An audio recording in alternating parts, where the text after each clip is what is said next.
అంటే మోసగాడు. దేవుడు ఇశ్రాయేలుగా మార్చాడు. నీ పేరు యాకోబు కాదు, ఇశ్రాయేలు అని అనబడుతుంది అన్నాడు. కానీ అయినా దేవుడు యాకోబు దేవుడు అనిపించుకున్నాడు, కానీ ఇశ్రాయేలు దేవుడు అనిపించుకోలేదు. అవునా? బైబిల్లో కంటిన్యూగా యాకోబు యాకోబు అని ఉంటుంది తప్ప మార్చబడిన పేరు ఎక్కడ ఉండదు. చాలామంది బాప్తిస్మాలు ఇచ్చిన తర్వాత పేర్లు మారుస్తారు. దేవుడే పేరు మార్చినప్పటికీ ఆ పేరుని బైబిల్లో అలౌ చేయలేదు. యాకోబుగానే కొనసాగాడు యాకోబు. దేవుడు ఇంక పైపొచ్చి చెప్పుకున్నాడు, నేను యాకోబు దేవుడు. ఒక అతడి పేరు శ్రీరామన్ ఉందనుకోండి, బాప్తిసం పొందిన తర్వాత అతగాడి పేరునేమో పీటర్ అని పెడతారు. ఏమంటే ఇది దేవునికి నచ్చని పేరు అని అంటారు. చాలా తప్పుడు బోధలు ఇవన్నీ ఉన్నాయి. పేరు మార్చడం ఏంటి? దేవుడే పేరు మార్చిన దేవుడే నేను ఆ పేరు వ్యక్తిని కాను, నేను యాకోబు వ్యక్తిని అనిపించుకున్నాడు.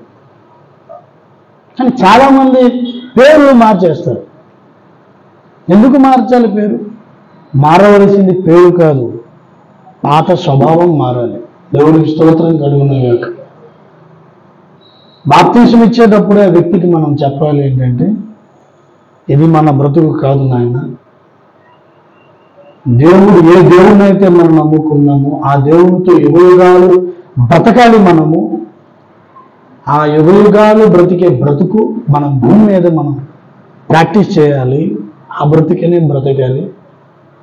అక్కడ మనం మారు మనసు పొందాలి తప్ప పేరులో మారు మనసు పొందడానికి ఎవరిని పేరులో మార్పు చెందవలసిన అవసరం లేదు. ఏమండి, చాలామంది పేర్లు పెడతారు, ఆ పేర్లు బట్టి వారు బతకలేరు. ఆ పేరుకి చాలా అవమానం. నేను వీరఘట్టం ఆ ప్రాంతానికి, హరతపురం ఆ ప్రాంతానికి మధ్య వెళ్ళేటప్పుడు యేసయ్య చికెన్ షాప్ అని, ఏమండి జోసఫ్ వైన్ షాప్ అని పేర్లు. ఏమండి యేసయ్య చికెన్ షాప్ ఏంటి, యోసేపు తాలూకు వైన్ షాప్ ఏంటి, వైన్ షాప్ పేరు రకరకాలుగా పేర్లు పెడతారు. కానీ బాధాకరం తెలియక. ఎందుకంటే ముందు నుంచి దైవజనం లేట్ చేసినట్టు పేరు మారిపోవాలి అంతే. ఏమండి, కానీ బైబిల్లో మనందరికీ ఈ విషయం ఒక మాదిరి పురుషుడు యాకోబు. మోసగాడి దేవుళ్ళు నేను. హల్లెలూయా. చాలా మంది అంటారు మీ క్రైస్తవులు ఎక్కువ వ్యభిచారులు, క్రైస్తవులు ఎక్కువ తాగుబోతులు, క్రైస్తవులు ఎక్కువ పాపాత్ములు, ఎక్కువ పాపాలు చేసేది మీరే. ఆయన పాపుల దేవుడు. అబ్బా బాగా అన్నావయ్యా బాబు, నిజంగా ఆయన పాపుల దేవుడు. దేవుడికి స్తోత్రం కలుగుతుంది. కానీ ఆయన వచ్చిందే పాపుల కొరకు. యేసు ప్రభువుల వారు భూమి మీదకి వచ్చిందే పాపుల కొరకు. రోగి అయిన వాడికి వైద్యుడు అక్కర్లేదు, ఆరోగ్యవంతునికి వైద్యుడు అక్కర్లేదు, రోగి అయిన వానికే వైద్యుడు కావాలి. పాపికే పరిశుద్ధత కావాలి. దేవుడు పరిశుద్ధుడు కనుక ఆయన పాపుల నిమిత్తం భూమి మీదకి వచ్చాడు.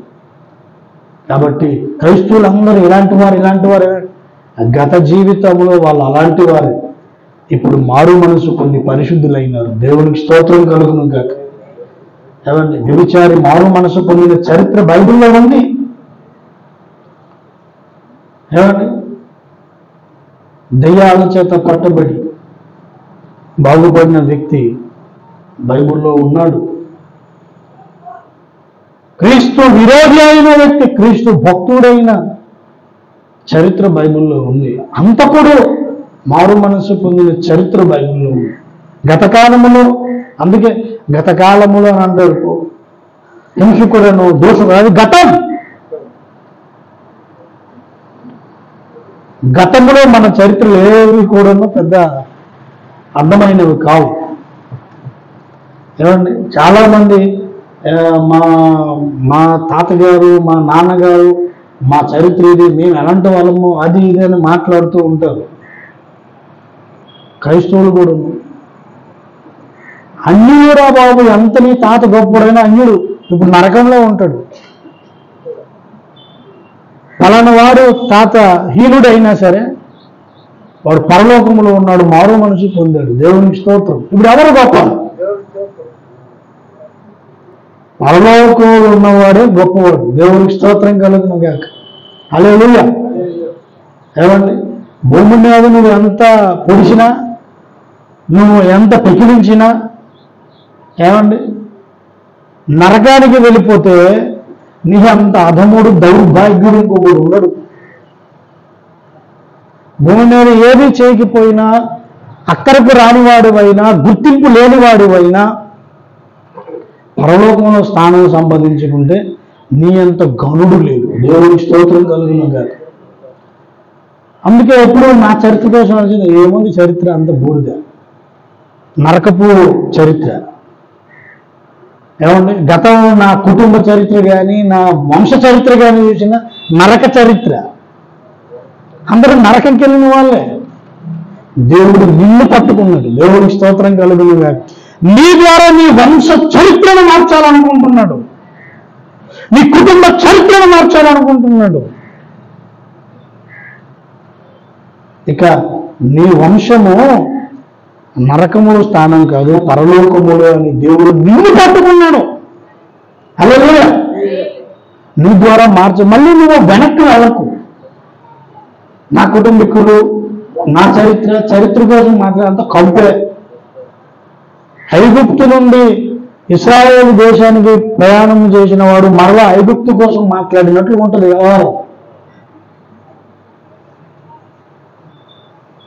మేము ఎలాంటి వాళ్ళని తెలిసి, ఎలాంటి రా నువ్వు అంటే మీ తాతలందరూ నరకనికి వెళ్ళినారు రా నాయన, ఇంకెలాంటి వాళ్ళు చెప్పు, గొప్పరా? అలా కాదు, అలాగే చేసినా నరకనికి వెళ్ళి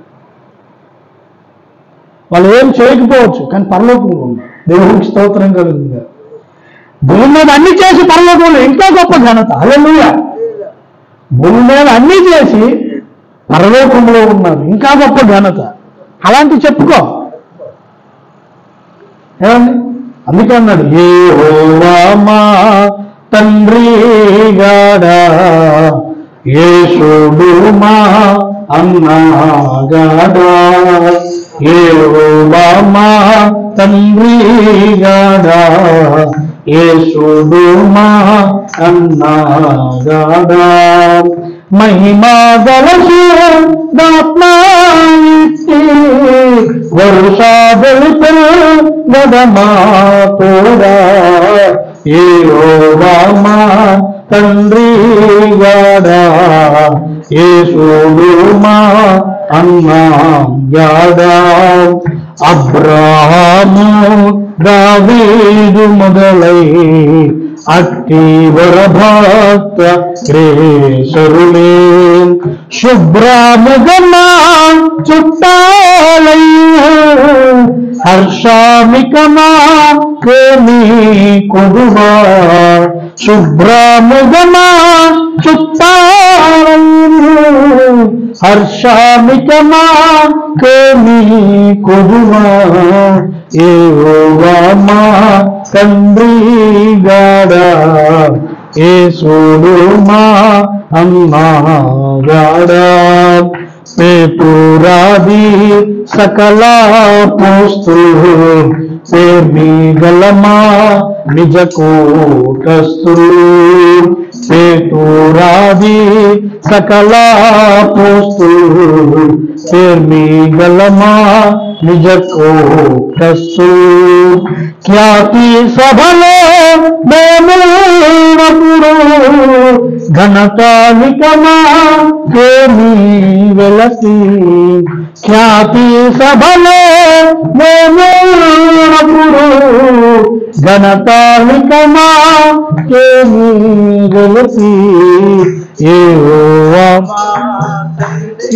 గాడా, యేసుడు మా అన్నగాడు. యేసును నమ్మి సన్మార్గములో నడుస్తూ దేవుని చిత్తానుసారంగా నడుస్తున్న ప్రతి ఊరు నీ బంధువు. హల్లెలూయా. అన్యులు అంటున్నారు ప్రతి హిందూ నా బంధువు అని. క్రైస్తవుడు అనలేకపోతున్నాడు. ప్రతి క్రైస్తవుడు నా బంధువుడు. రక్షణ ఎందుకంటే నీతో వాళ్ళే ఉంటారు, వాళ్ళకు ఫ్యామిలీ. నీతో యుగయుగాలు, వారితో యుగయుగాలు, మీరిద్దరే ఉండాలి అక్కడ. వాడు ఏ డినామినేషన్ వాడు అవని, ఏ సంఘస్థుడు అవని, యేసును నమ్మినందుకు వాడు పరలోకం వస్తాడు. యేసు బోధను నమ్మినందుకు పరలోకం వస్తాడు. యేసు రక్తాన్ని ఆశ్రయించినందుకు పరలోకం వస్తాడు. యేసు పునరుత్థానమును నమ్మినందుకు పరలోకం వస్తాడు. నీవు ఇవన్నీ నమ్మినట్లే నువ్వు అతనే ఉండాలి. Hi brother, praise the lord. కాకపోతే బహుమానంలో కొంచెం కోత ఉంటుంది అంతే. ఏమండి, వాక్య విషయములో, సిద్ధాంత విషయములో లేఖనానుసారంగా లేకపోతే వారికి కొంచెం బహుమానం తక్కువ ఉంటుంది, నీకు కొంచెం బహుమానం ఎక్కువ ఉంటుంది. కానీ అందరూ అక్కడే ఉండాలి. కానీ మనం ఎంతసేపు మన బంధాలు ఎవరితో ఉంటున్నాయి? అన్యులతో ఉంటున్నాయి. రక్షణ లేని వారితో ఉంటుంది, యేసు అంటే ఇష్టం లేని వారితో ఉంటుంది. వాడు నీకు ఒక్కరోజు కూడా నీ దేవుడు గొప్పవాడు అని అన్నాడా? నీ దేవుడిని ఒక్కసారి అయినా హల్లెలూయా అంటే ప్రైజ్ ది లార్డ్ అని అన్నాడా? కానీ నీ సహవాసం ఎలాగుంటుంది? కనీసం మంచి ఆలోచనలో ఉన్నది అక్కడ. అలాంటి వారితో సహసంబంధాలు పెట్టుకుంటారు, అలాంటి వారితో నడుస్తున్నారు. మీరు సమాధానంగా ఉండలేరు చెబుతుంది. అప్పుడు రెండు మనసులు అవుతుంది. ఇటువైపేమో పరిశుద్ధత, అటువైపేమో పాపం. మధ్యలో స్ట్రగుల్ ఫీల్ అవుతారు. మీరు చాలా ఒత్తిడి ఫీల్ అవుతారు. వాడేమో వాడి దారి వేరు, నువ్వు వాడి దారిలో నడవాలనుకుంటున్నావు. శారీరకంగా బాగానే ఉంటుంది, కానీ ఒక్కసారి ఆత్మీయ స్థితిలోకి వచ్చేసరికల్లా నేనేంటి ఇలా తయారయ్యాను అనేటటువంటి ఆలోచన వస్తూ ఉండి నీ మనసు మీద బాగా ఒత్తిడి కలిగిస్తూ ఉంటుంది. చాలా భయంకరంగా ఉంటుంది. నీ సహోదరుడు నీకు ఇబ్బంది కలిగినా వాడినే ప్రేమించాలి, వాడితోనే ఉండాలి. కొంచెంసార్లు ఇబ్బంది ఉంటుంది. సంఘంలో అందరూ ఒకలా ఉండరండి. కానీ వాడు నీ దేవుడిని గణపరుస్తున్నా, నువ్వు నీ దేవుడిని గణపరుస్తున్నావు. కాకపోతే వ్యక్తిగత విభేదాలను బట్టి నాకు ఆడంతే పడదు, ఈడంతే పడదు, నాకు అది నచ్చదు, ఇలా నచ్చదు అనే అభిప్రాయంతో ఉండిపోతున్నారు తప్ప ఇంకేమి కారణం ఉండదు. ఇంకొక దగ్గరికి వెళ్ళడం అభిప్రాయం ఒకటే. కాకపోతే వాడు నమ్మకం వేరు, నీ నమ్మకం వేరు. వాడి దారి వేరు, నీ దారి వేరు. అంటే అలా కాదండి, వాడు యేసుని నమ్మలేదనే తప్ప, కానీ మిగతా వాడిని సూపర్ అండి.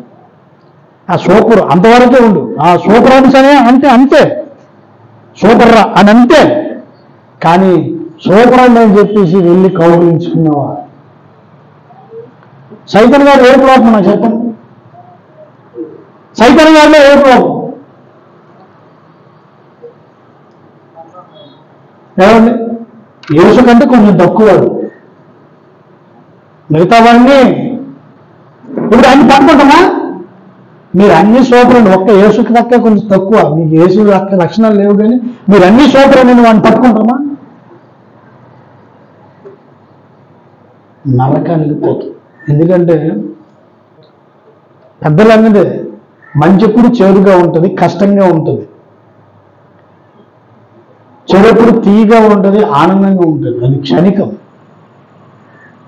అది భూమి మీద ఉన్నంత వరకే. దేవునితో విభేదించిన వాడు నీ రక్త సంబంధి అయిన సహవాసం మంచిది కాదు. దేవునితో విభేదించిన వాడు నీ రక్త సంబంధి అయిన సహవాసం మంచిది కాదు. అవసరాలు తీర్చు. ఏమండి, నీకు వాళ్ళకి ఏదైనా అవసరం ఉంటే అవసరాలు తీర్చు, భౌతిక సంబంధంగా నీ ధర్మము నెరవేర్చు. కానీ సహవాసం మంచిది కాదు సుమా. చాలా ప్రమాదం, చాలా ప్రమాదం. మన బంధము, మన సహసంబంధము, మన ఆత్మీయత, రక్షణ పొందిన వారితో, దేవుని గూర్చి మాట్లాడుతున్న వారితో, దైవత్వమును గూర్చి మాట్లాడుతున్న వారితో, దేవుని క్రియలు మాట్లాడుతున్న వారితో నువ్వు చేయి. నీ టైం వృధా కాదు. నేను చెప్తున్నా,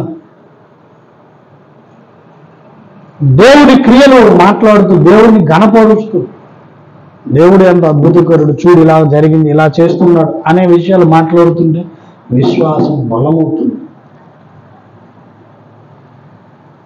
నీ విశ్వాసం బలమవుతుంది. కానీ రక్షణ లేదు, దేవుడు అంటే తెలియదు, ఏది తెలియని వాడితో వెళ్తే నీలో ఉన్న మంట కూడా రాను చల్లరిపోతుంది.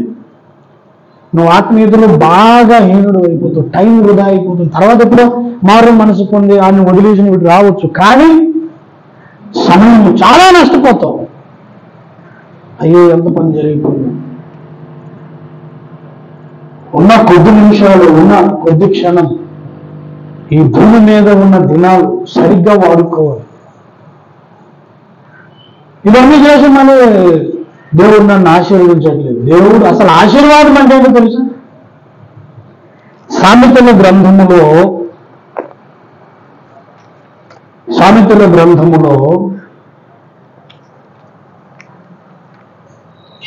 10వ అధ్యాయము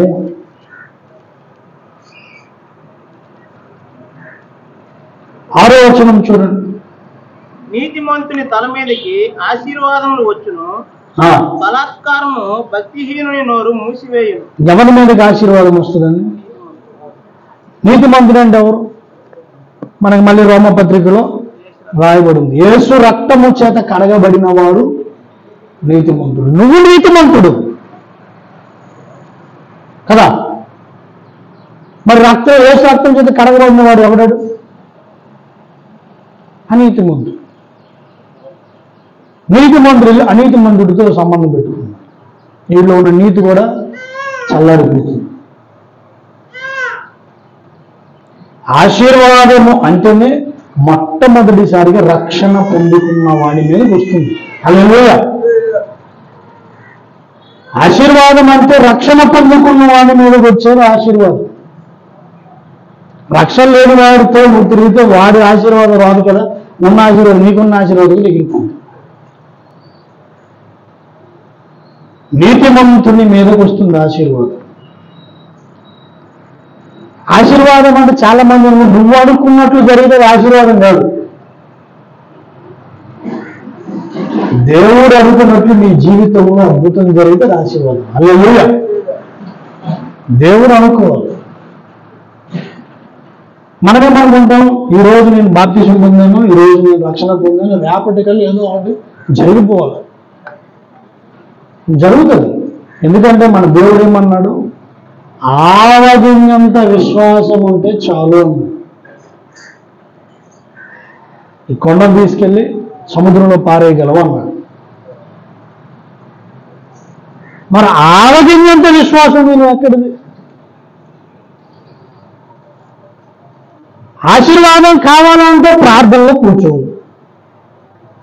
ఆశీర్వాదం కావాలంటే ఏది కావాలో దాని కొరకు ఎందుకంటే ప్రార్థన చేస్తున్నావు?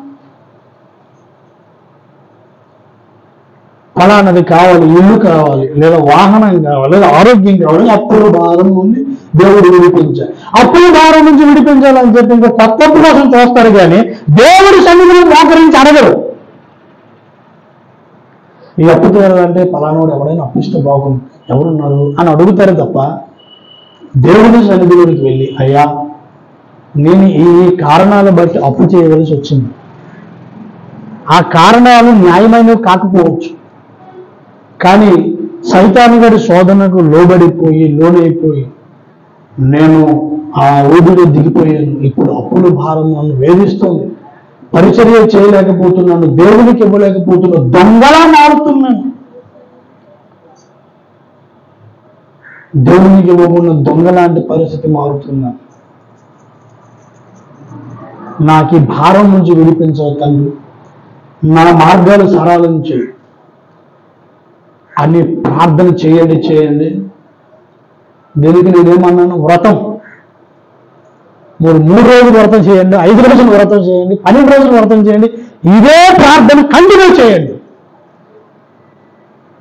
11 రోజులు మీరు చేస్తే 12 రోజులు జరగకపోతే నేను నా సేవ వదిలేస్తాను. ఓపెన్ ఛాలెంజ్ చేస్తున్నాను. ఎందుకంటే నా దేవుడి దమ్ము నాకు తెలుసు. హల్లెలూయా. నా దేవుడి కార్యం నాకు తెలుసు. ఎందుకంటే నా జీవితంలో జరిగింది సాక్ష్యం. నాకు అది అనుభవం కాబట్టి మీకు నేను చెబుతున్నాను. ప్రార్థన గొప్ప కార్యం చేస్తుంది అని అందరూ చెబుతారు. ఈరోజు నేను చెబుతున్నాను. నేను నా అనుభవంతో చెబుతున్నాను. మీరు మీ అనుభవంతో చెప్పాలి. దేవునికి స్తోత్రం కలుగుతుంది కాక. మీరు అలాగే చేయండి. అప్పుడు ఆశీర్వాదం ఎందుకు రాదు చూస్తాం. మీ ప్రార్థన న్యాయమైన ఓపెన్గా ఉన్నాడు. ఇప్పుడు నీకు చెప్పినట్టుగా ఉన్నాడు ప్రార్థన. ప్రభు అప్పైపోయిన అప్పు చేసినానంటే కాదు.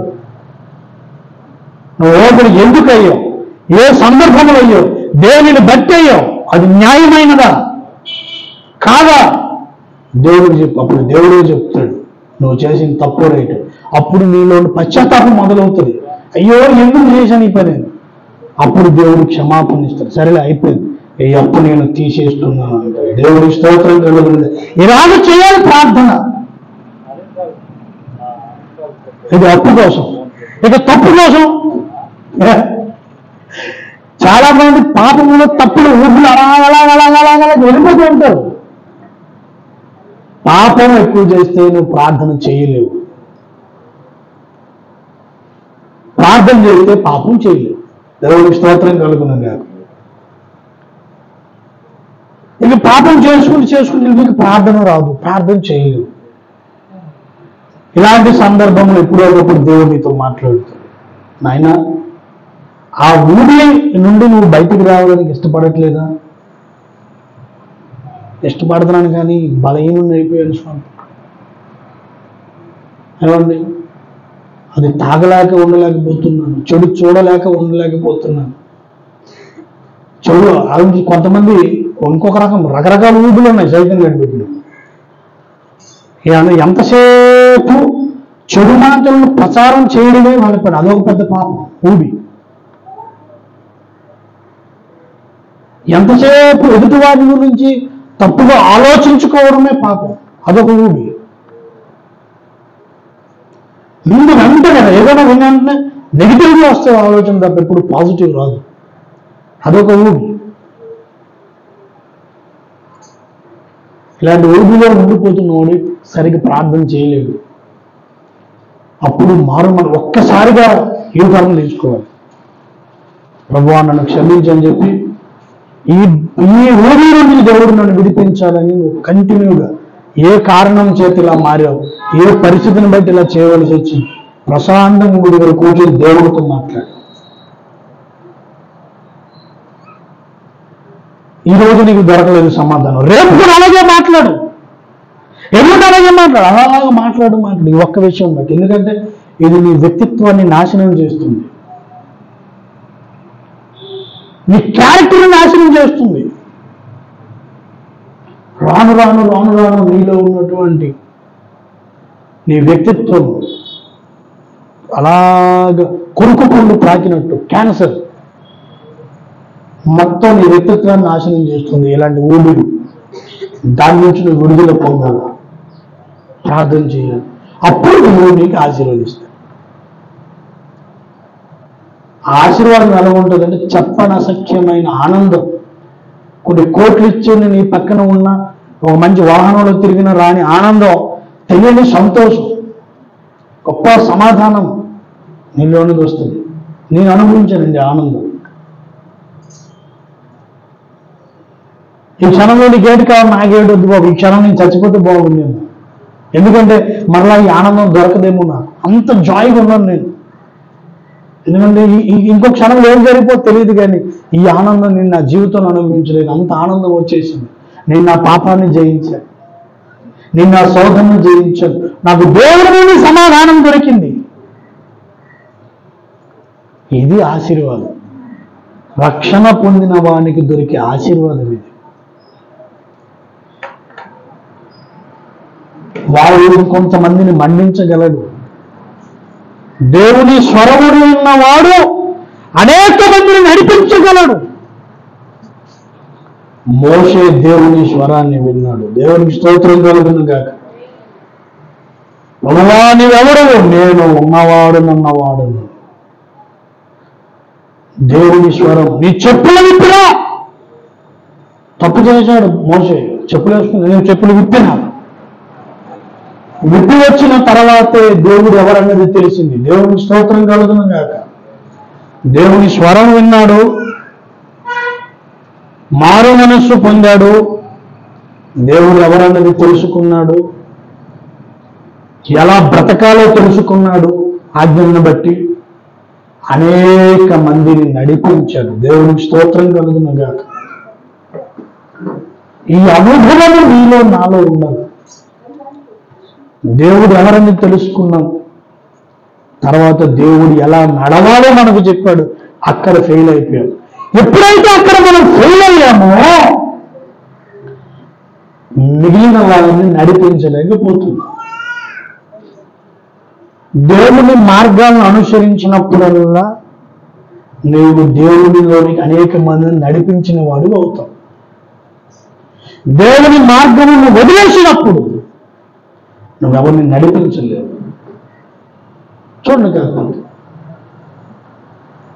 ఎవరు రక్షణ పొందిన కొత్తలో లేఖనానుసారంగా ఉండి గొప్ప స్పిరిచువల్గా ఉండి దేవునికి ఇవ్వాల్సింది ఇస్తూ దేవుని కొరకు ప్రార్థన చేస్తూ దేవుని సన్నిధిలో గడుపుతున్నప్పుడు అనేక ఆత్మను సన్నిధికి నడిపించగలుగుతాం. లేఖనానికి వ్యతిరేకంగా ఎప్పుడైతే నీ మైండ్ మారిపోతుందో, వాక్య విరుద్ధమైన ఆలోచనలు ఎప్పుడైతే నీకులో ప్రవేశిస్తాయో నువ్వు ఇతరుల్ని నడిపించలేవు. చెప్పగలుగుతావు కానీ నడిపించలేవు. అధికారము నీలో ఉండదు. నువ్వు దేవుని లేఖనానికి లోబడితే అధికారముతో నువ్వు చెప్పగలుగుతావు, నడిపించగలుగుతావు. మోషే నడిపించాడు. హల్లెలూయా. కాబట్టి ప్రియులారా, రక్షణ పొందిన నీ పైన దేవుడిచ్చే ఆశీర్వాదం ఏంటంటే అనేక మందికి నీవు ఆత్మీయ తండ్రివు, తల్లివు, నాయకుడు అవబోతున్నావు. హల్లెలూయా. ఇది మొదటి ఆశీర్వాదం. చూడండి, అపోస్తలులకి యేసయ్య పిలిచినప్పుడు ఏమని పిలిచాడు? రండి రండి, పాపం మీరు చేపలు పట్టుకుంటున్నారు, మీకు మంచి సూపర్ మార్కెట్ ఇస్తాను, అక్కడ బిజినెస్ చేసుకుంది. ఎంతసేపు బోట్లు అంటే తెప్పల మీద తిరిగారు, మీకు ఏమండి టైటానిక్ షిప్పులు ఇస్తాను రండి అన్నమాట. ఏమన్నాడు? మిమ్మల్ని మనుషులను పట్టే జాలరులను చేస్తానన్నాడు. దేవునికి స్తోత్రం కలుగును. హల్లెలూయా. ఏమన్నాడు? ఇన్ని రోజులు చేపలు పడుతున్నాం, ఒక పెద్ద పని కూడా దొరకలేదు అన్నట్లు. ఏమంటే ఒక ఎండు చేప, ఈ చేపలు అమ్ముకున్నాడు మేము, మాకు అసలు ఆశీర్వాదం వచ్చి ఏది ఇవ్వాలి? అదే పేతురు గారు, యోహాను గారు రండి, ఎంతసేపు చేపలు పడతారు, మీకు మంచి షిప్ యార్డ్ మీ పేరు మీద రాసి ఇచ్చేస్తాను రండి. లేదంటే ఈ వలలు సరిపోవట్లేదు, మంచి మిషన్ మరవలలు మీకు ఇస్తాను రండి. మన ఎక్స్పెక్ట్ చేసే ఆశీర్వాదాలు నిలగే ఉంటాయి. అంతేనా? ఏది కావాల్సి చెప్పారంటే ఈ తెప్పయ్యా ఇటు నుంచి వెళ్తే కారిపోయి ఈ లోపల నీరు వచ్చేదంటే భయం, మంచి షిప్ ఒకటి ఇవ్వ. ఇది మన ఆశీర్వాదాలు. ఇక దేవుడు ఏమన్నాడు? మిమ్మల్ని మనుష్యులను పట్టే జాలరం చేస్తాను రండి. హల్లెలూయా. మనం ఎక్స్పెక్ట్ చేసే ఆశీర్వాదాలు ఎలా ఉంటాయి? దేవుడిచ్చే ఆశీర్వాదాలు ఎలా ఉంటాయి? అది శాశ్వత కాలం. దేవుడికి స్తోత్రం. పేతురు అనే వ్యక్తి పుట్టి ఎన్ని సంవత్సరాలు అయిందండి? 2000 సంవత్సరాలు అయిపోయింది కదా. యేసుక్రీస్తు సమకాలికులు కదా వాళ్ళు. ఇప్పటికీ మనం వాళ్ళ కోసం మాట్లాడుతున్నాం. ఇది కదా అసలు శిశులైన ఆశీర్వాదం. హల్లెలూయా. మన ముత్తాత పుట్టి ఎన్ని సంవత్సరాలు అయి ఉంటుంది? ఆ పేరు నాకు తెలియదు. ఏమంటే మహా అయితే 300 సంవత్సరాలు అవి వెళ్ళొచ్చు. మామూలుగా 300 సంవత్సరాల వాడి పేరే మనకు తెలియదు. 2000 సంవత్సరాల క్రితం వాడి పేరు ఇప్పటికీ మనం చదువుకుంటున్నాం, వారి భక్తిని మనం స్మరించుకుంటున్నాం. ఇదిగా ఆశీర్వాదం. హల్లెలూయా. మనం ఏంటి కావాలంట? అలా తెప్ప కావాలి, మరవడలు కావాలి, టైటానిక్ షిప్పులు కావాలి, మంచి ఇల్లు కావాలి. ఇవి మనం ఎట్లా అవి ఇస్తారు దేవుడు. ఇవ్వలేదా? ఏమండి, అబ్రహాము వెండి బంగారము కలిగిన వాడుగా అభివృద్ధి చెందలేదా? చెప్పండి, ఇచ్చాడు. యోబు అనే భక్తుడు కోటలు మేడలు నిద్రలతో బ్రతికాడు. దానియేలు మంత్రి, దేవుడు ఇచ్చిన సందర్భాలు ఉన్నాయి, ఇచ్చి ఆశీర్వదించిన సందర్భాలు ఉన్నాయి, ఇవ్వకుండా కూడా నిన్ను చరిత్రలో ఆశీర్వదించే సందర్భాలు ఉన్నాయి బైబిల్లో. దేవుడిచ్చే ఆశీర్వాదాలు ఒక ఉన్నతమైన స్థితిలో ఉంటాయి. నువ్వు ఎక్స్పెక్ట్ చేసే ఆశీర్వాదాలు ఎలాగుంటాయి? ఏమండి, చాలా చాలా తక్కువగా ఉంటాయి. కోటీశ్వరుడు దగ్గర రూపాయి ఇవ్వా అని అడుక్కున్నట్లు ఉంటుందండి. కోట్లకు అధిపతి దగ్గరికి వెళ్ళి ఒక రూపాయి ఇవ్వా అని అడుక్కున్నట్లు ఉంటుంది. కోటీశ్వరుడు దగ్గర రూపాయి అడుగుతావా? ఒక్కసారి నీ లైఫ్ సెటిల్ అయితే అడుక్కోవాలి. అభిలాషం పెడితే అలా పెట్టుకోవాలి. కానీ ఒక రూపాయి ఇవ్వా అని అంటే ఆయనకి అవమానం అది. ఇప్పుడు నేను ఎవరురా, నా దగ్గర 10 రూపాయలు ఉంటే నీకు రూపాయి ఇచ్చేస్తాను నేను. అంతకు మించి నా దగ్గర ఉన్నప్పుడు నువ్వు ఎంత అడగాలి? నేను కోట్లకు అధిపతం అయినప్పుడు నువ్వు నా కొడుకు అయితే నువ్వు నాకు ఏంటి ఎంత అడగాలి? కోట్లు అడగాలి. నా రూపాయి శాఖ పెట్టుకుని పొందుతున్నాం అన్నట్టు మన వ్యవహారం దేవుని సన్నిధిని అలా ఉంటుంది. విశ్వాధిపతి మన తండ్రి. ఏమండి, జగత్తును సృష్టించిన వాడు మన అన్న యేసన్న. వీళ్ళ దగ్గరికి వెళ్ళేమో చిన్న చిన్నవి, అది కూడా అనుమానం అడుగుతారు. ఇస్తాడో ఇవ్వడో అన్నట్లు. ఎంత బాధ అనిపిస్తుంది తెలుసా దేవునికి? అవునా కాదు చెప్పండి. నా కూతురు ఉంది, మా నాన్నకి ఇది అడిగితే ఇస్తాడని, నాన్న నాకు ఇది కావాలని అడుగుతాడు. అది కూడా అనుమానంతో ఇలాగ, నాన్న ఇటు అనుకోవా, నాకు రూపాయి ఇవ్వా అంటే నా కూతురు నా దగ్గర అనుమానం పడ్డం ఏంటి? చెప్పాము ఏంటి కావాలి, చెప్పు రూపాయి అదే తీసుకో 10 రూపాయలు అని అంటాడంట తండ్రి. మరి మన దేవుడు ఎలా ఫీల్ అవుతాడు? మళ్ళీ ఆశీర్వాదం కోసం మాట్లాడుతాం మనమే. దేవుడు ఆశీర్వదించట్లేదండి. ఆశీర్వదిస్తాడు ఎప్పుడో. అరే, నీ ఆశీర్వాదం కొరకు నువ్వు చేసిన ప్రయత్నమేది? అడిగావా? సరిగ్గా అడిగావా? ఏమండి,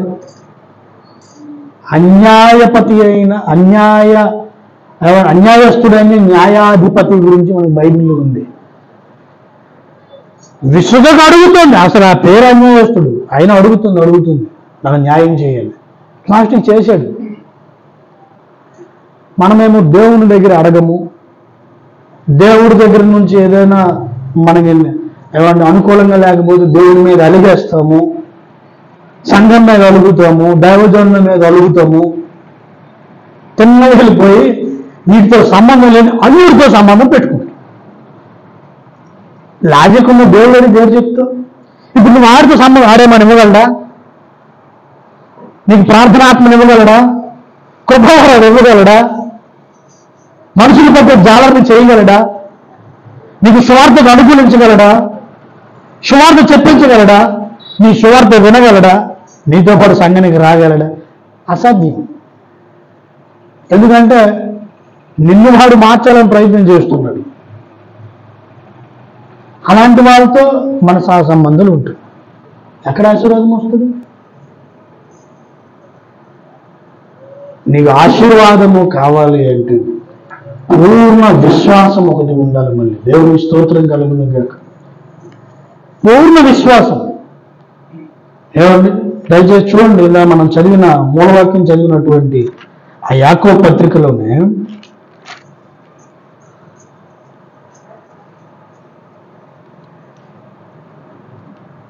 2వ అధ్యాయములో రాయబడి ఉంటుంది.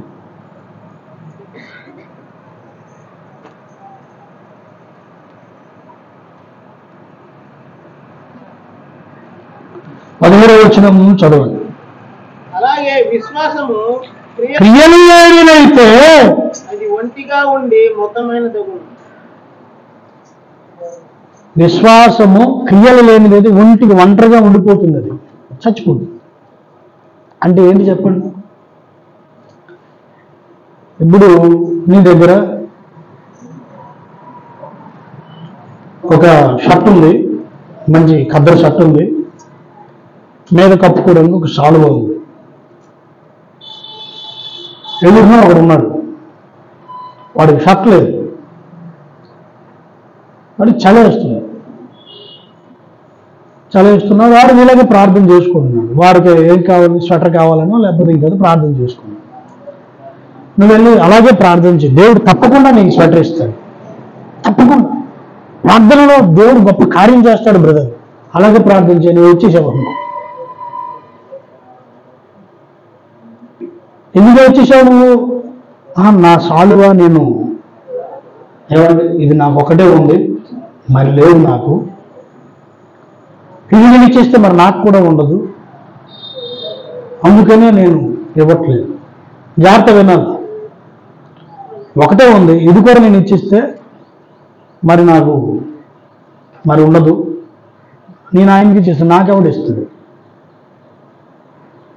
నాకు ఉన్నది ఇచ్చేస్తే నాకెవడు ఇస్తాడు? కాబట్టి నేను ఇవ్వను. ప్రార్థించి, దేవుడు అతనికి ఇస్తాడు. నాకు ఇచ్చిన దేవుడు అతనికి కూడా ఇస్తాడు. ప్రార్థించి. దీనినే క్రియలు లేని విశ్వాసము అంటే ఏంటో తెలుసా? నీవు వాడికి ఇస్తే దేవుడు నీకు ఇస్తాడని నువ్వు నమ్మట్లేదు. ఇండైరెక్ట్గా చెబుతూ నేను అతనికి ఇస్తే నాకెవడిస్తాడు? ఈరోజు సంఘాల్లో దేవుని దొంగలు కూడా ఇలాగే ఉన్నారు. నేను దశమ భాగాలు ఇచ్చినా, దేవునికి ఏదైనా ఇచ్చినా నాకెవడిస్తాడు? ఇండైరెక్ట్గా చెబుతున్నాను ఏంటంటే నాకు దేవుడు ఇవ్వడు. అప్పుడు అది విశ్వాసం ఎలా అవుతుందండి? ఇదే క్రియలు లేని విశ్వాసం మొత్తం. ఇంకా ఆశీర్వాదం ఎక్కడ వస్తుంది? అందుకే అన్నాడు, మీరు విస్తారంగా ఇచ్చి దేవుడిని అడిగి శోధించమన్నాడు. మీరు 10 వంతులు ఇస్తే, మీ దాంట్లో 10 వంతులు ఇస్తే నేను 1000 వంతులు ఇస్తాను. పేదలకు ఇచ్చేవాడు యెహోవాకు అప్పిచ్చేవాడని బైబిల్లో రాయబడి ఉంది. దేవుడి సొమ్మును దొంగలించిన వాడు దొంగల కింద రాయబడి ఉంది బైబిల్. ఎవరైతే 10వ భాగమును దేవునికి ఇవ్వరో వారు దొంగలని దేవుడు రాసుకుంటున్నాడు. ఎందుకు ఎవరయ్యా అని కారణాలు అడిగితే, నాకున్న పరిస్థితి, నేను అలా ఇచ్చేస్తే నాకు ఇక నష్టం జరిగిపోతుంది, నేను పోషించబడలేను అంటే, మరి దేవుడికి ఉన్నట్లు నువ్వు ఎవరికి ఇస్తున్నట్లు? దేవుడికి ఇస్తున్నట్లు. మరి దేవుడికి నువ్వు ఇస్తే దేవుడు నీకు చూడ్డా? అంటే నీకు విశ్వాసం లేదు. మరి ఆశీర్వాదం ఎలా వస్తుంది చెప్పండి?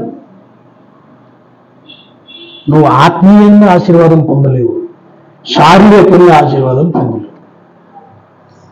లేఖన విరుద్ధంగా ఆశీర్వాదం ఎవరు పొందుకున్నా అది దేవుని వలన వచ్చింది కాదు. ఎందుకంటే అన్యులు చాలా మందికి ఇది అసలు ఏటీ లేదు సిస్టమ్.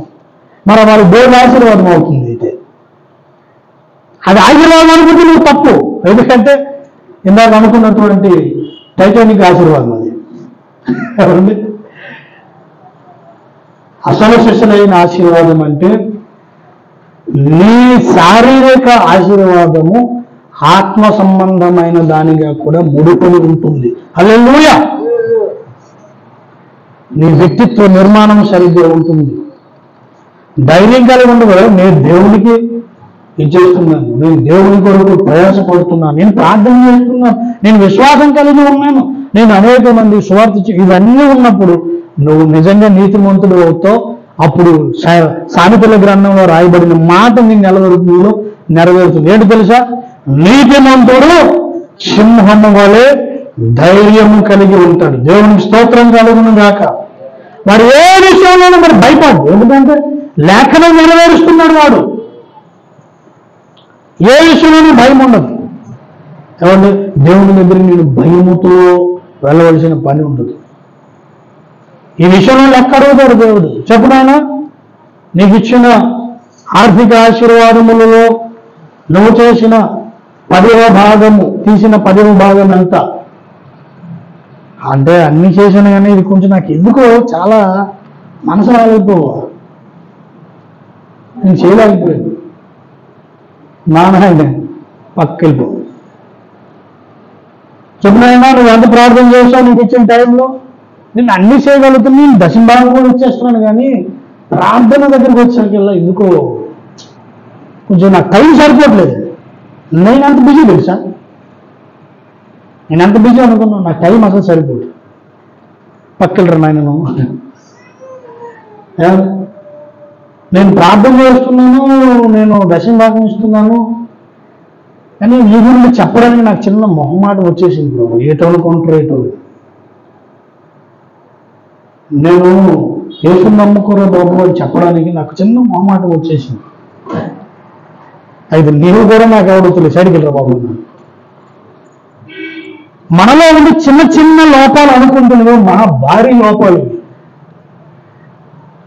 మన ఆశీర్వాదానికి గండి కొట్టేటటువంటి ప్రమాదం ఇది. దేవుని నుండి మనల్ని, దేవుని సహవాసం నుండి దూరం చేసేటటువంటి భయంకరమైనవి. ఆశీర్వాదం నీతిమంతుని మీదకి ఆశీర్వాదం ఎలా వస్తుంది? హెర్మోను మంచు, మీ మంచు ఏమండి కీర్తన గ్రంథములో దయచేసి చూడండి,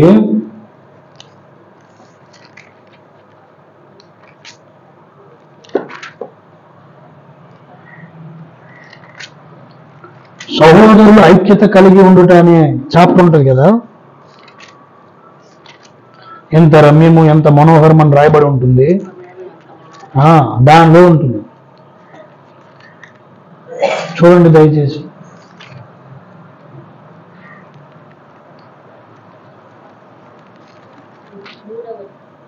చెప్పక అధ్యాయము 133వ కీర్తన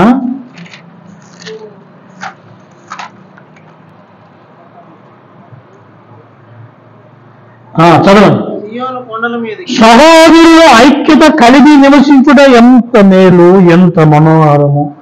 అది తల మీద పోయబడి ఆరోను గడ్డము మీదుగా కారి అతని అంగీల అంచు వరకు దిగజారిన పరిమళ తైలము వలె ఉండును. సియోను కొండల మీదకి దిగివచ్చు ఎర్మోను మంచు వలె ఉండును. ఆశీర్వాదమును శాశ్వత జీవమును అచ్చట ఉండవలనని యెహోవా దేవునికి స్తోత్రం కలుగును గాక. ఇద్దరు సహోదరుల మధ్య ఐక్యత ఉన్నప్పుడు ఆశీర్వాదం అక్కడ ఉంటుంది. దేవునికి స్తోత్రం. నువ్వేమో సంఘ సహోదరుడితో ఐక్యత లేకుండా అన్యత తిరుగుతుంటే ఇంకెక్కడ ఆశీర్వాదం వస్తుంది? ఇందాక వ్యక్తిగత ఆశీర్వాదం, ఇప్పుడు సంఘాశీర్వాదం కోసం మాట్లాడుతున్నాం. చాలా మంది ఎక్కువ నేను అబ్జర్వ్ చేస్తున్నా అన్యులతోనే సహవాసం, అన్యులతోనే మాటలు. ఎంత ప్రమాదం అంటే అసలు ఈ కీర్తన మొదటి రాసిన దావీదు ఏమండి, మొట్టమొదటి వచనము, మొట్టమొదటి అధ్యాయము, మొట్టమొదటి వచనమే ముందు మీ సహవాసం సరిగ్గా చేసుకుంటారు నాయన అని అర్థం. దుష్టుల ఆలోచన చొప్పున నడువక, పాపుల మార్గమున నిలవక, అపహాసకులు కూర్చున్న చోటును కూర్చుండక. అపహాసకులు అంటే నిన్ను, నీ దేవుణ్ణి, నీ సంఘాన్ని అవమానిస్తున్న వాడితో ఎల్లప్పుడు కూర్చొని బాతకాని అంటారు కదా, బాత్కా కహాని అంటారు, బాతకాని అంటారు అందరూ. అది యాక్చువల్గా పర్మనెంట్ తెలుసా? బాత్ కహాని ఏమండి హిందీ? బాత్ కహాని అది బాతకాని అయిపోయింది. కహానీలు అంటే కథలు చెప్పుకుంటారు, కథలు మాట్లాడుకుంటారు. దేని కథలు? ఆడలంటోడు, ఈడేలంటోడు, ఏమండి నేను ఎంత మంచోడు, ఇవే మాటలు. లాస్ట్ ఎలా వస్తుంది? ఈ సంఘం మంచిది కాదు, మీ ఏమండి సంఘ విశ్వాసులు మంచోడు కాదు, మీ దైవజనుడు మంచోడు కాదు, ఇలా పెట్టేది లాస్ట్ క్రైస్తవ సమాజం మంచిది కాదు. నువ్వు అంతవరకు నీ చెవులు ఇస్తుంటావు వాడికి. ఈ రోజు నుంచి మీరు నిర్ణయం తీసుకోండి, నీ సహోదరుడు నీకు నచ్చకపోయినా నీ సహోదరుడి కోసం ఒకడు చెడ్డగా మాట్లాడితే, అన్యుడు మాట్లాడితే వాడిని ఇమ్మీడియట్గా కట్ చేయండి, నిర్బంధించండి. నీకు అసలు రక్షణ లేదు, నువ్వు వాడి కోసం నీకు నచ్చకపోవచ్చు, కానీ అన్ని అవతల వాడి గురించి మాట్లాడుతూ నువ్వు చెప్పాలి. నీకు రక్షణ లేదు, వాడికి యేసుని నమ్ముకున్నాడు రా, నాకు ఆయన పడవచ్చు పడకపోవచ్చు, కానీ యేసుని నమ్ముకున్నామే. నేను ఏ బల్లలో చేతులు పెడుతున్నానో అదే బల్లలో నా సహోదరుడు కూడా చేతులు. ఏదో చిన్న చిన్నవి ఉంటాయి, ఇంట్లో గోడలు ఉన్నట్లు, కానీ ఇల్లంతా ఒకటే, మేమంతా ఒకటే. దేవునికి స్తోత్రం, హల్లెలూయా. ఈ ఐక్యత ఉన్నప్పుడు అదేముంటుంది? ఆశీర్వాదము, శాశ్వత జీవము. హల్లెలూయా. కొన్ని సంఘాలు చచ్చిపోవడానికి కారణం ఇదే.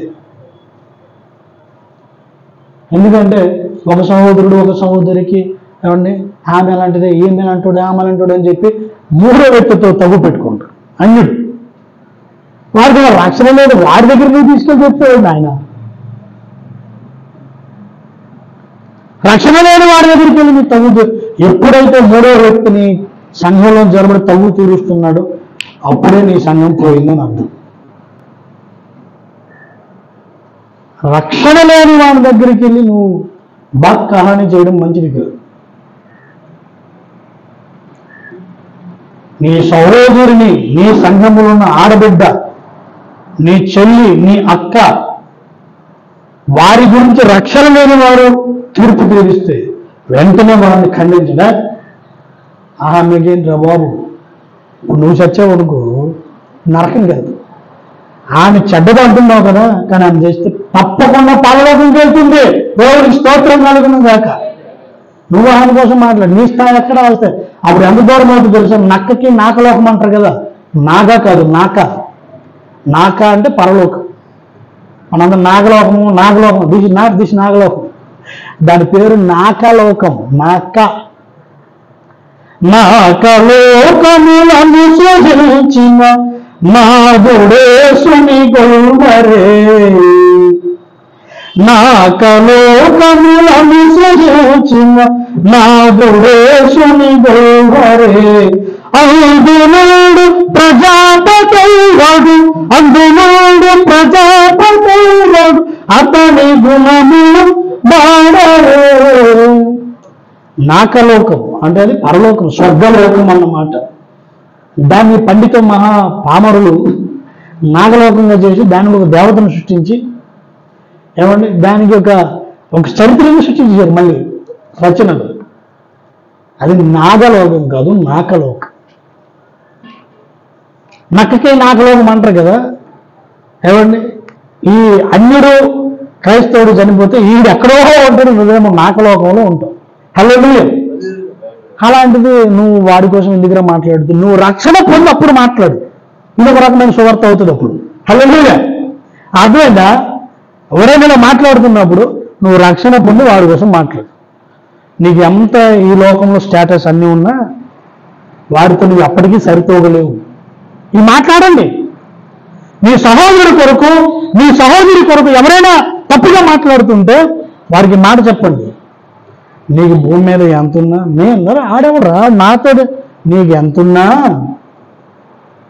అతనికి రక్షణ ఉండడం బట్టి నువ్వు వాడితో ఎప్పటికి కూడా ఈక్వల్ కాలేవు. నువ్వు రక్షణ పొందు, అప్పుడు తర్వాత కేసు వేరే రకంగా వాదిద్దాం. అర్థమవుతుందా? ఇలా మాట్లాడి నీకు ఎప్పుడైనా చెడ్డ మాట్లాడుతున్నా ఎవరైనా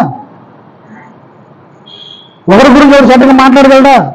నువ్వు ఎప్పుడైతే ఇలా మాట్లాడావో నీ మీద ఏమండి అతగాడి మీద నీకు చిన్న ప్రేమ మొదలవుతుంది.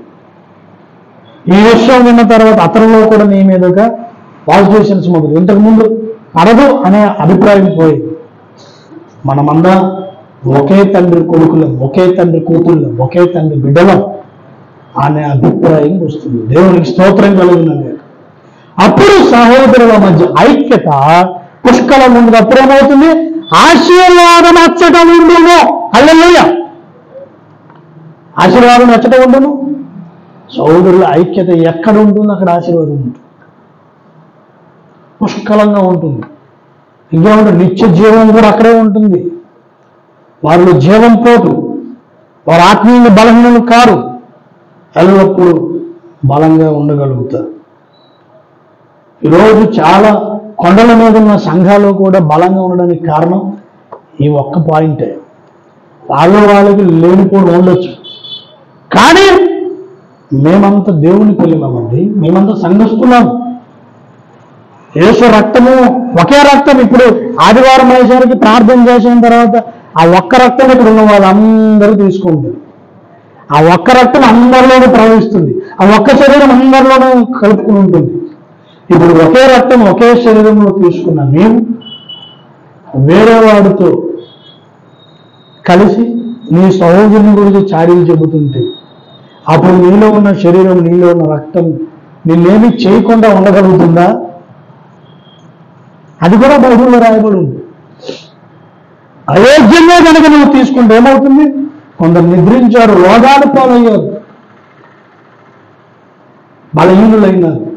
ఇప్పుడు సంఘం బలహీనులంటే ఆరోగ్యపరంగా కాదు, ఆత్మీయంగా కూడా బలహీనత రావడానికి కారణం అయోగ్యంగా దేవుని శరీరము, దేవుని రక్తములో నీవు చేతులు ఉంచడమే. సరిగా ప్రార్థన చేయలేకపోవడమే, సరిగా నీ పాపం ఒప్పుకోకపోవడమే. నువ్వు బలహీనంగా ఉన్నావు, ఆత్మీయతలో బలహీనంగా ఉన్నావు. అర్థమవుతుందా? కనుక సరిగా ప్రార్థన చేసి ఒప్పుకోవాలి. పరిశుద్ధత కలిగి ఉన్నప్పుడు నీ మీదకి ఆశీర్వాదం వస్తుంది. హల్లెలూయా! ఆశీర్వాదం వస్తుంది. మన శారీరకంగా బలహీనత ఉంటే ఏవైనా మనం భోజనాలు చేసో లేదా ఇదిగో ఇలాంటి బ్రాస్లెట్లు వేసుకున్నా బలంగా మేము ఉండగలుగుతాం. లేదా ఇంకేదో సప్లిమెంట్స్ తీసుకున్నా లేకపోతే ఇంకేంటో తీసుకున్నా బలంగా ఉండగలుగుతాం. శారీరక బలహీనత వస్తుంది. ఆత్మలో బలహీనత వస్తే దేవుడు తప్ప ఇంకొక మందు లేదు. అది లేదు. వెంటనే ప్రార్థన గది, అది మనకు హాస్పిటల్. నీ ప్రార్థన ప్రిస్క్రిప్షన్, దేవుడిచ్చే సమాధానమే నీ మెడిసిన్. దేవుడికి స్తోత్రం కలుగునుగా. అప్పుడు నువ్వు మళ్ళా బలవంతుడు అవుతావు. అనుకోవాలి, నేను ఎప్పుడు బలహీనుడనో అప్పుడే బలవంతుడునని నువ్వు అనుకున్నప్పుడు ఆటోమేటిక్గా నీలో బలం పెరుగుతుంది, బలవంతుడు కాగలుగుతావు. కాబట్టి ప్రభునందు ప్రియులరా, మనకు ఆశీర్వాదాలు కావాలని అనుకున్నాం, కానీ ఈ రకమైనటువంటి స్థితిలో మనము గనక ప్రయత్నం చేయకపోతే ఎప్పటికీ ఆశీర్వాదాలు చూడలేము, దేవుడిచ్చే ఆశీర్వాదాలు చూడలేము. నువ్వు అనుకున్నటువంటి చిన్న చిన్నవి ఏవైతే అనుకుంటున్నావో చిల్లర చూడగలుగుతావు. అవన్నీ అసలు అడగద్దన్నాడు దేవుడు. అన్నాడా లేదు? చెప్పండి. ఏమి తిందాము, ఏమి తాగుదాము, ఏం వస్త్రము వేసుకుందాము అని నువ్వు అడగొద్దు అన్నాడు. అడవి పక్షులను చూడండి, అడవి పక్షులను చూడండి. అవి విత్తవు, కోయవు, నోర్చవు. వాటిని పోషిస్తున్న దేవుడు నిన్ను పోషించడు. కానీ మనం అంతసేపు పోషణకరమైన ఆశీర్వాదాల కోసమే ఎక్స్పెక్ట్ చేస్తున్నాం. అది దాని గూడు ఎంత అందంగా ఉంటుందండి. ఇప్పటికీ ఇంజనీరింగ్ కూడా అందట్లేదు ఆ గూడు తయారు చేయడం. పక్షి గూడండి, చిన్న చిన్న ఎక్కడో గడ్డి పరకలు తీసుకొస్తుంది. ఎంత అందంగా అడుగుతుందో ఏ ఇంజనీరింగ్ అనట్లేదు ఇప్పటికి. అలాంటి గూళ్ళు, అందమైన గూళ్ళు ఉంటున్న పక్షి, దానికే మంచి వాసము, మంచి ఆహారము, మంచి వాతావరణం ఇచ్చిన దేవుడు నీకు నాకు కూడా. మరి అదే దానికోసం ఎందుకు అడుగుతున్నావు అంటే ఇంకేదో అడగాలి. ఆత్మ సంబంధమైన వరములు అడగాలి, ఆత్మ సంబంధమైన ఆశీర్వాదములు అడగాలి. దేవునితో యుగయుగాలు మీరు ఉండడానికి ఏది అవసరమో అది భూమి మీద అడగాలి. దేవునికి స్తోత్రం కలుగును గాక. అర్థమవుతుందండి? పరలోకములో దేవునితో నీవు సహవాసము చేయడానికి ఏదేది అవసరమో అది భూమి మీద అడగాలి. అదే అసలు చేసిన ప్రార్థన. హల్లెలూయా. అంతే. ఇది నువ్వు అడిగినప్పుడు, ఇది నువ్వు పొందుకున్నప్పుడు నీ అంత ధన్యుడు ధన్యురాలు ఉండవు. కాబట్టి ప్రభునందు ప్రియులరా, ఇవన్నీ వింటున్నాం మనము. ఏమండి, ఎలా అయిపోతున్నాం? మర్చిపోతున్నాం. స్వేచ్ఛ ఇచ్చాడు దేవుడు. ఇంత చెప్పాడు. ఎవరికి నిర్బంధం లేదు, ఎవరికి స్ట్రిక్ట్ లేదు. చెప్పాలని చెప్తాం. మరీ ఎక్కువ ప్రేమ ఉంటే కొంచెం కోపపడతాం, కళ్ళు ఎర్ర చేస్తాం. ప్రేమ ఉంటే హృదయంలో బాధ కలుగుతుంది, ఏమండి కొంచెం సనుగుతాం. అందుకే ఇలా అవుతున్నాడు వీడియోని. ప్రేమ ఉంటే, లేకపోతే అసలు అది కూడా ఉండదు. నువ్వు ఎలా పోతే నాకేంటి అని వదిలిమా. ప్రేమ ఉంటుంది కాబట్టి సనుగు వస్తుంది, ప్రేమ ఉంటుంది కాబట్టి కోపం వస్తుంది, ప్రేమ ఉంటుంది కాబట్టి ఏమండి కోపపడడం జరుగుతుంది. దేవుడికి మనం అంటే ప్రేమ కాబట్టి తింటే సస్తావు అన్నాడు. అవునా కాదు? దేవుడికి మనం అంటే ప్రేమ కాబట్టి నువ్వు తినదినమును సచ్చదవు అంత కోపంగా అన్నాడు.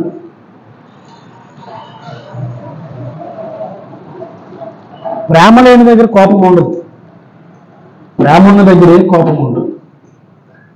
ఇవన్నీ చెప్పిన తర్వాత ఇక మీ స్వేచ్ఛ, ఇక మీ ఇష్టం. స్వేచ్ఛ ఇచ్చేదే దేవుని సంఘం. దేవుడికి స్తోత్రం కలుగును గాక. స్ట్రిక్ట్ చేసేసి అలా చేయకుండా అది ఇదన్నా అది దేవుని చిత్తమే కాదు. దేవుడు మనకు స్ట్రిక్ట్ చేశాడా చెప్పండి? ఆజ్ఞలు ఇచ్చాడు, మంచేదో చెడుదో చెప్పాడు, అయితే తీసుకోవడం మన ఇష్టం. అందుకే అన్నాడు స్వేచ్ఛ. చదివిన వాళ్ళ వాక్యం ఏం చేయాలి చెప్పండి, చదవండి. మర్చిపోయారు. స్వాతంత్రమునిచ్చు సంపూర్ణ నియమము తేరిచూచి నిలకడగా ఉండువాడు ఎవరు? ఏమండి? స్వాతంత్రం ఇచ్చిన నియమం. ఇప్పుడు దేవుడు ఇస్తున్నంత స్వాతంత్రం ఇచ్చిన నియమం. ఏ నియమం? దేవుడి నియమం అంతా స్వాతంత్రమే. ఏమండి? మీరు విధమకపోతే మీ సంఘం నుంచి వెలివేసేస్తారు, మీరు దశమాలు లేకపోతే మీరన్నీ నచ్చరు, మీరు వెళ్ళిపోండి. అలాంటిది దరిద్రం ఏం లేదు మన దగ్గర. ఇచ్చిన వాడికి ఒకలా చూడండి, ఇవ్వరు ఒకలాడు చూడండి, అలాంటి నీచమైన స్థితి మన దగ్గర లేదు. స్వాతంత్రం ఇది వాస్తవానికి ఇలా ఉండాలి, ఇలా చేయాలి. ఇక నీ ఇష్టం. నువ్వు రక్షణ పొంది దేవుని అడుగు జాలు నడిస్తే నేను ఎక్కువగా ప్రేమిస్తాను, ఎక్కువగా నీ గురించి మంచి మాటలు మాట్లాడుతాను, శభాష అంటాను. మంచి చేస్తే శభాష అన్నప్పుడు ఒకడిని భుజాలే ఏమండి. చెడు చేసిన తిడితే మారు మనసు పొందాల. అర్థమవుతుందా? సూపర్, వెరీ గుడ్, శభాష్, మంచి పని చేశావు అంటున్నప్పుడు అబ్బా చాలా ఆనందంగా ఉంది. తప్పు చేస్తున్నావు, రైట్, తప్పు చేసావు ఏంటలాగా అన్నప్పుడు కూడా కరెక్ట్ కదా అని మారు మనసు ఉండాలి. కానీ రిసీవింగ్ అనేది సరిగ్గా ఉండాలి, స్వీకరించుకోవడం అనేది సరిగ్గా ఉండాలి. మంచిగా కూర వండారు అనుకోండి, చాలా మా పాస్టర్ చాలా బాగుండేది. మేము నిన్న బెండకాయ వేపుడు, అది బెండకాయనా? నాకు ఎప్పుడు బెండకాయ కొంచెం తేడా. బెండకాయ పొడవు, బెండకాయ ఫ్రై చేసిన నా పిల్లలిద్దరు అబ్బా నాన్న సూపర్ అనుకుని తింటున్నారు. నా చిన్నగా టుప్పా డన్ నాకు. అందరం కలిసి అమ్మకు జై కొట్టాడు, జై. ఎందుకు? బాగా రుచిగా చేశారు కదా. పొరపాటు బాగలేదు అనుకో, బాగలేకపోయినా జై అంటే ఊరుకున్నానా, బాగలేకపోయినా జై కొట్టబడంటూ అని వాళ్ళు అంటారు. బాగలేనప్పుడు ఇది బాగలేదమ్మా, ఇది తేడా కొట్టింది, ఏం జరగ ఉండవు అని ఒకరి